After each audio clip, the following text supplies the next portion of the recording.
everyone, it's Sevy. Now that we're getting another Zhongli rerun, many players who missed him on the first two banners will finally get a chance to experience the joy of the Geo Archon, CEO of GEO, and Osmanthus wine connoisseur Zhongli. To help you understand how to use and build him better, I'm here to share my updated full guide on him. We'll be talking about his kit, playstyles, constellations, stat priorities, artifact sets, weapons, and team comps. Let's get into it. When talking about his kit, we have to start with the best thing he brings to the table, and that is his ridiculously chonky Jade Shield. It's still considered the best and likely won't be outmatched anytime soon. His shield scales from his skill, which can either be tapped or held. Tapping it makes you summon a pillar which does three things. 1. It pulses over time to deal Geo skill damage, though the damage isn't much. This, however, counts towards effects that require skill damage to trigger, which I'll discuss later. 2. It resonates with other Geo structures, which make them pulse over time as well. This makes him work even better with fellow Geos that summon structures. And 3. It gives you some vertical movement for world exploration, which is actually great for conveniently reaching some collectibles. Though Zhongli can generate particles over time from the pillar, the generation isn't consistent or generous, so don't rely on him to be the team's battery. Also, the pillar can be a nuisance in battle since you might accidentally climb it. Zhongli havers know the struggle. Then, if you hold the skill, it will deal AoE damage, create the Jade Shield, and summon a pillar if there isn't one on the field. It also drains nearby Geo sources, such as Geosamatral's pillars, Geolauatral's shields, and Zhongli Main's favorites, ores. And of course his Jade Shield. Its health scales from his max HP. Coupled by the fact that Zhongli is the second highest base HP unit, plus his shield's HP scaling is incredibly high, means that it's indeed very strong. But it also does a few things that make it invaluable. It reduces the physical and elemental resistance of nearby enemies, which is one of the rare ways you can get Anemo and Geo resistance shredding. It also prevents stagger and interruption. This is especially important for DPSs that don't want their attacks to get interrupted or else they lose out significant DPS. For example, Yoimiya, Ganyu, Yanfei, Ningguang, and so on. Then with his first Ascension passive talent, the shield actually fortifies itself by giving shield strength stacks to anyone protected by it. I have to mention though that the character's defense also affects the incoming damage. Higher defense means less incoming damage and vice versa, which is why you'll notice talent shields take longer to break on characters with high defense stats, so just keep in mind that shields will not perform equally on different characters. But overall, for the best shield and ore miner, look no further than Zhongli. Then there's his burst, which summons a Geo Meatball that deals AoE damage and petrifies enemies for a few seconds. More than that, it makes you invulnerable when it plays the burst animation, which is about 2 seconds. You can then get some breathing room when the enemies are petrified, but note that many boss enemies cannot be petrified. Zhongli's burst only costs 40 energy and has a relatively short cooldown, but the biggest complaint about his burst is that its animation takes too long, and if not invested in, the payoff isn't worth the DPS you lose out. If you're really crunching numbers or timed runs, then that's valid. But if you're not too conscious about those things, you are in return getting iframes, breathing room, crowd control if applicable, and what I think is one of the best looking burst animations. Then we have his auto attacks, which are composed of beautifully done polearm attack animations. Really, it's so satisfying watching Zhongli kick his spear to slap enemies in the face. Of course, if you want to see those animations work, then that means he's taking up your field time. And generally, Zhongli isn't built for auto attack damage, but for off-field shield or burst support. However, there are builds that turn Zhongli into a main DPS, which I'll discuss more later. Finally, he has the second Ascension passive, which increases the damage of all his talents based on a percentage of his HP. It works by adding a flat value to his base damage, but to save time in this video, you can refer to my Yunjin guide afterwards for a more detailed explanation since they work similarly. I'll link it in the description. That's basically his kit, and his most sought after function is very clear: to keep your team alive. There are 3 main playstyles he's suited to, as a shield support, a burst spammer, and a main DPS. Hybrid builds also exist. We'll be discussing these roles as we go along.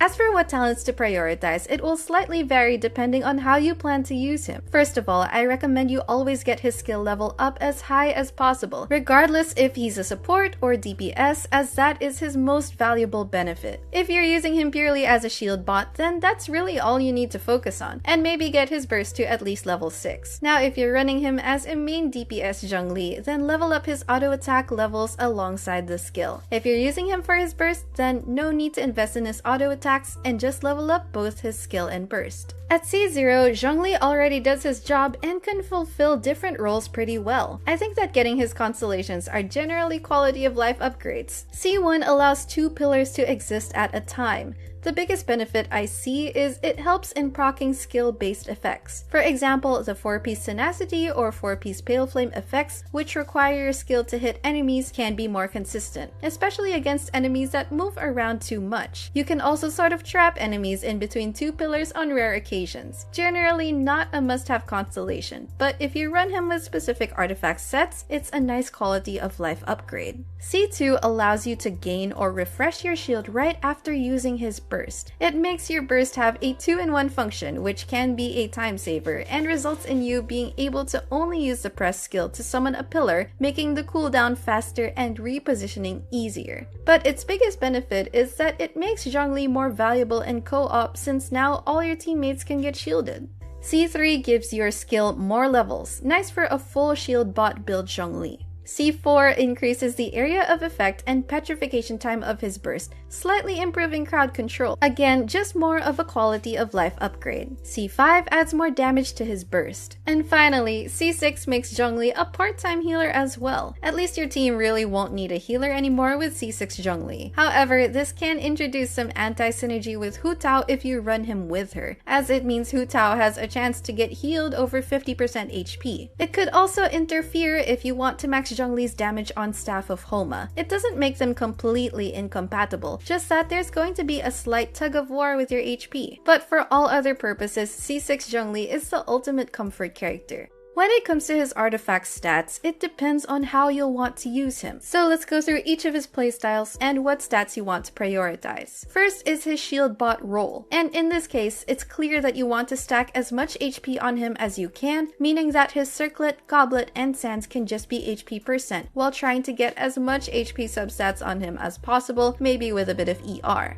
If you want a near unbreakable shield, I recommend you try to reach upwards of 40k total HP on him. Then you can build him for burst spamming. In that case, the circlet would be crit stats, the goblet geo damage, and the sands could be either HP % or attack %, depending on which one you have with the better substats. But if you want him to have some decent shield utility still, having around 30k HP is good. As for his energy recharge, try to get as much as you can from the substats instead. Aiming for about 130% or so ER would be enough since his burst cost is low. Then look for crit, HP, and attack substats. Again, you can make hybrid builds depending on what exactly you want your Zhongli to do. For example, you can balance having good burst damage and shield rather than being too focused on one aspect, so feel free to mix the main stats as you see fit. Lastly, for a main DPS build, aim for a crit circlet and attack sands. As for his goblet, physical damage is your goal, as it's likely you'll be using him as a physical DPS. However, there are some crazy team comps out there that infuse Zhongli's auto attacks with cryo or pyro using Chongyun or Bennett, so in that case, you'll want the corresponding element. It's a rare build though, which I won't get into in this guide, just letting you know the option is there. So what are his best artifact sets? Again, we'll go through his different roles and their respective best artifact sets. Let's start with the Shielder build. For low AR players, you really don't need to target set effects, since what matters more is getting HP % main stats on his artifacts. Although if you want extra utility, a 4-piece instructor can provide an EM team buff when he triggers on-field crystallized reactions, or a 4-piece exile set to help regenerate your team's energy. For high AR players, the tenacity of the Millilith set is the top choice.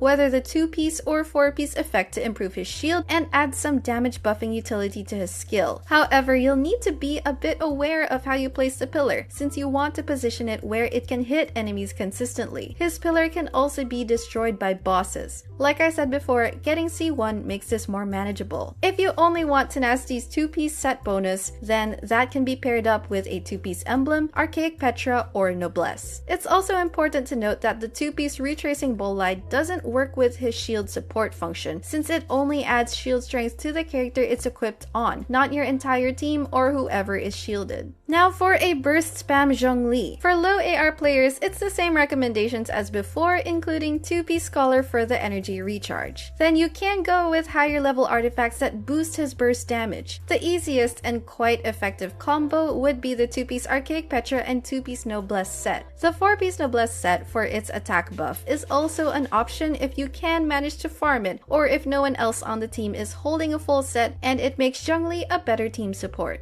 There's also the 4-piece emblem set, which would require you to have 140% ER at least to match the burst damage buff of 2-piece Archaic plus Noblesse build, but the 2-piece ER bonus helps achieve that more easily. Before proceeding to the DPS builds, I'd like to give a special mention to the 4-piece Archaic Petra set for either shield or burst builds. Granted, it actually provides a good elemental damage increase for your team. However, it's trickier to play with since 1. You have to be more conscious of what element you'll crystallize and picking up the shard, and 2. It has to be Zhongli who will pick up the shard for you to get the effect. So with those in mind, this set can work if you want the challenge, but I wouldn't really recommend it as it makes using him more complicated.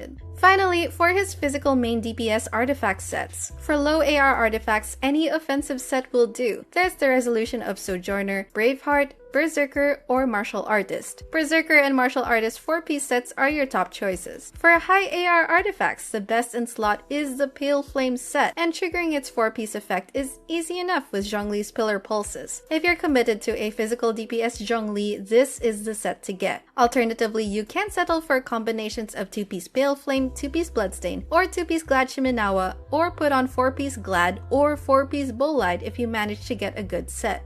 Their damage ceiling isn't as high as the 4-piece Pale Flame, but they're convenient with easier conditions to fulfill. There's also the 4-piece Shimenawa set, which at maximum buff technically gives the same damage buff as 4-piece Pale Flame. You just need to make sure that you can manage the skill timing, which can be difficult. I think the Pale Flame effect is generally easier to manage. Now for his best weapons, and he has a lot to choose from. If you want the cheapest but still most effective route for a shielder Zhongli, look no further than the Black Tassel. What you want from it is its HP substat to add to his shield's HP scaling, and that's pretty much all you need for maximum shield support utility. Might already be excessive with the HP, but if a godly shield is what you want, then that's what this weapon will help with. Other weapons are then geared towards either increasing his damage or adding support functions. There's the following ER weapons to help him spam his burst. Prototype Star Glitter to help with his burst uptime, the Favonius Lance so he can additionally help battery the team, the Skyward Spine could also help in this regard, and it gives a good burst damage boost over the previous options. The Catch is also an option, although it's better used on other units. If you want maximum damage, whether it's a main DPS or burst build, here are your options. Starting with the 4-star choices. For a physical DPS Zhongli, Crescent Pike is hands down your best option despite it being a free-to-play weapon. Better if you can get it to higher refinements. Since Zhongli has fast attacks, he can proc its passive effect, which has no cooldown. The additional damage its passive gives Zhongli all adds up, and it can even outdamage 5-star options. If you want a cheap but excellent option for physical Zhongli and can get past how it looks on him, then this is it. Another free-to-play option is the Black Cliff Pole for burst damage, but the Crescent Pike is much better if he's a physical DPS. For gacha weapons, there's the Lithic Spear, although its value on Zhongli depends if you run him with a Lyra team comp and its refinements. If you run him with a full Lyra team, it's a good contender. There's also the Wavebreaker's Fin, but it's specifically for a burst Zhongli Zhongli, and you'll have to run him with a high burst cost team to maximize its effect. If you buy the battle pass, the deathmatch is also a great option for building crit stats. There are other better choices outside the battle pass, but if you have no other viable pole arm and want to guarantee a decent one, this works. And finally, for Zhongli's 5-star offensive pole arms, the best picks are clearly the Staff of Homa thanks to its HP mechanic synergy and high crit damage, followed by the Primordial Jade Wing Spear, which gives high attack and makes crit stats easier to build. There is the Vortex Vanquisher, which is his signature weapon. If you want on-field or burst damage, it's decent. It will do the job and it looks amazing. Unfortunately, it's substantially power crept by Homa. If you're okay with that and really want to complete the look, then feel free to get it. But if you're interested to know more about my analysis of it, I made a separate video about it and we'll put the link in the description below. The Calamity Queller, if you manage to get one, can be used with a DPS or burst Zhongli, but note that he doesn't get the full attack buff when on field. Its damage is close to Vortex Vanquisher, so Homa would still be better. Now let's look at team comps, both for support and DPS Zhongli. The beauty of Zhongli is he's a universal support that can fit into almost any team. Just plug him in the 4th slot and you'll boost your team's survivability. It's especially helpful for squishy characters or DPSs that don't want to get interrupted. He's incredible if paired with another Geo, as his resistance shredding effect stacks on top of the Geo resonance effect to help increase overall damage. All Geo units will work great with him. Plus points if they can summon Geo structures like Ningguang, Albedo, Traveler, and Ito. However, take note that there is currently a geostructure limit of 3. The only one who's exempted from that is Geo Traveler with his ult, because his rock walls don't contribute to the structure limit, but each of its 4 pieces resonates separately. Zhongli paired with another Geo support is considered a great teammate for Xiao thanks to the Geo resonance, resistance shredding, and protection Zhongli gives him. He's also great with Hu Tao, allowing you to protect and maintain below 50% HP on Hu Tao.